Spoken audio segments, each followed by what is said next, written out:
ಕೇಂದ್ರದ ಕಾರ್ಮಿಕ ನೀತಿಯನ್ನ ರದ್ದು ಮಾಡಬೇಕು ಅಂತೇಳಿ ಮತ್ತೆ ನರೇಗಾದಲ್ಲಿ ಯಾವುದೇ ರೀತಿ ಬದಲಾವಣೆ ಮಾಡಬಾರ್ದು ಅಂತೇಳಿ ಬೆಂಗಳೂರಿನ ಟೌನ್ ಹಾಲ್ ಬಳಿ ಕಾರ್ಮಿಕ ಸಂಘಟನೆ ಜೆಸಿಟಿ ಪ್ರತಿಭಟನೆ ಮಾಡೋಕ್ಕೆ ಸಜ್ಜಾಗಿರ್ತಕ್ಕಂಥ ಈಗ ನೋಡ್ತಾ ಇದ್ದೀನಿ ಸದ್ಯದಲ್ಲೇ ಇದೆ ಸ್ಥಳದಲ್ಲೇ ಇದ್ದೀನಿ. ಒಂದು ರೀತಿ ಉದ್ವಿಗ್ನ ಪರಿಸ್ಥಿತಿ ಕೂಡ ನಿರ್ಮಾಣ ಆಗಿದೆ ಸ್ಥಳದಲ್ಲಿ. ಬೆಂಗಳೂರಿನ ಟೌನ್ ಹಾಲ್ ಮುಂಭಾಗ ಏನು ಸಾವಿರಾರು ಸಂಖ್ಯೆಯಲ್ಲಿ ಕಾರ್ಮಿಕ ಸಂಘಟನೆಯ ಪದಾಧಿಕಾರಿಗಳು ದೌಡಾಯಿಸಿದ್ದಾರೆ. ಅವರೆಲ್ಲರೂ ಕೂಡ ಪೊಲೀಸರು ಎಚ್ಚರಿಕೆ ಕೊಡ್ತಕ್ಕಂಥ ಕೆಲಸವನ್ನು ಮಾಡ್ತಿದ್ದಾರೆ. ಯಾಕಂದ್ರೆ ಬೆಂಗಳೂರಿನ ಫ್ರೀಡಂ ಪಾರ್ಕ್ ಬಿಟ್ಟರೆ ಬೇರೆ ಎಲ್ಲೂ ಕೂಡ ಜನ ಸೇರೋದಕ್ಕೆ ಅವಕಾಶ ಇಲ್ಲ, ಪ್ರತಿಭಟನೆ ಮಾಡೋದಕ್ಕೆ ಅವಕಾಶ ಇಲ್ಲ, ಧಿಕ್ಕಾರಕ್ಕೆ ಹೋಗೋದಕ್ಕೆ ಅವಕಾಶ ಇಲ್ಲ.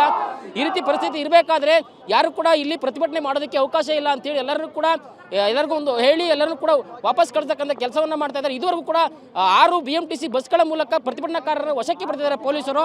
ಯಾಕಂದ್ರೆ ಇಲ್ಲಿ ಒಂದು ರೀತಿಯ ಉದ್ವಿಗ್ನ ಪರಿಸ್ಥಿತಿ ನಿರ್ಮಾಣ ಆಗಿದೆ. ಯಾವುದೇ ರೀತಿ ಅವಘಡ ಆಗದಂತೆ ಎಚ್ಚರಿಕೆ ವಹಿಸಿದ್ದಾರೆ. ಇನ್ನು ಪ್ರತಿಭಟನೆ ಮಾಡೋದಕ್ಕೂ ಕೂಡ ಇಲ್ಲಿ ಅವಕಾಶಗಳು ಸಿಗ್ತಾ ಇಲ್ಲ ಅಂತೇಳಿ ತೀವ್ರ ಆಕ್ರೋಶವನ್ನು ಕೂಡ ಇಲ್ಲಿರ್ತಕ್ಕಂಥ ಕಾರ್ಮಿಕ ಸಂಘದ ಅಧಿಕಾರಿಗಳು ವ್ಯಕ್ತಪಡ್ತಿದ್ದಾರೆ. ಸರ್, ತಾವು ಸ್ಥಳದಲ್ಲಿ ಇದ್ದೀರಾ, ಪ್ರತಿಭಟನೆಗೆ ಅವಕಾಶ ಇದೆಯೇನು ಅಂತ? ಸರ್, ಅವಕಾಶ ಇದೆ. ಏನು ಅಂದರೆ ಇವಾಗ ನೋಡಿ, ನಾವು ಇಷ್ಟು ವರ್ಷದಿಂದ ದುಡಿತಾ ಇದ್ದೀವಿ, ಏನು ದುಡಿಬೇಕು ನಮಗೆ ನ್ಯಾಯ ಸಿಗ್ತಾ ಇಲ್ಲ. 8 ಅವರ್ ಮಾಡಬೇಕಾದ್ರು 10 ಅವರ್ ಮಾಡಿ 11 ಅವರ್ ಮಾಡಿ ಅಂತ ಹೇಳ್ತಾವ್ರೆ. ಎಲ್ಲಿಂದ ಮಾಡ್ತೀವಿ ಸರ್? ಹೆಣ್ಮಕ್ಳು ಬೆಳಗ್ಗೆ 8 ಗಂಟೆಗೆ ಬಂದು ಸಾಯಂಕಾಲ ರಾತ್ರಿ 9-10 ಗಂಟೆಗೆ ಹೋಗ್ಬೇಕು, 8 ಸರ್ ಮಾಡ್ತಾರೆ. ಮನೆಗಳಲ್ಲಿ ಮಕ್ಕಳನ್ನ ನೋಡಿ ಸ್ಕೂಲ್ನ ಕಲಿಸಿ ಬರಬೇಕಲ್ಲ ಸರ್. 25 ವರ್ಷ ಮಾಡ್ತಾ ಇದ್ದೀವಿ, ನಮಗೆ ನ್ಯಾಯ ಕೊಡಿಸಿಲ್ಲ. ನಾವು ಹೆಂಗ್ ಮಾಡೋದು? ಅದಕ್ಕೆ ನಾವು ನ್ಯಾಯ ಕೊಡಿಸಿಲ್ಲ ಅಂತ ಬರ್ತಾ ಇರೋದು. ಇದಿಷ್ಟು ಇಲ್ಲಿ ಪ್ರತಿಭಟನಾಕಾರರು ಸರ್ಕಾರದ ವಿರುದ್ಧ ಆಕ್ರೋಶವನ್ನು ಹೊರಹಾಕ್ತಾ ಇರೋದು. ನಮ್ಮ ಒಂದು ಬೇಡಿಕೆಗಳೇನೆಂದರೆ ನ್ಯಾಯಯುತ ಬೇಡಿಕೆ ಆಗಿದೆ, ಇದನ್ನ ಬೇಡಿಕೆ ಇರೋ ಸಂದರ್ಭದಲ್ಲಿ ನಮಗೆ ಸರ್ಕಾರ ಸ್ಪಂದಿಸಬೇಕು ಅಂತಕ್ಕಂಥ ಮಾತನ್ನ ಹೇಳ್ತಾ ಇರೋದು. ಬಂಧಿಸ್ತಾ ಇದ್ದಾರೆ. ಬಂಧನ ಆದ್ಮೇಲೆ ನಾವು ತೀರ್ಮಾನ ಮಾಡ್ತೀವಿ, ಏನ್ ಮಾಡ್ತಾರೆ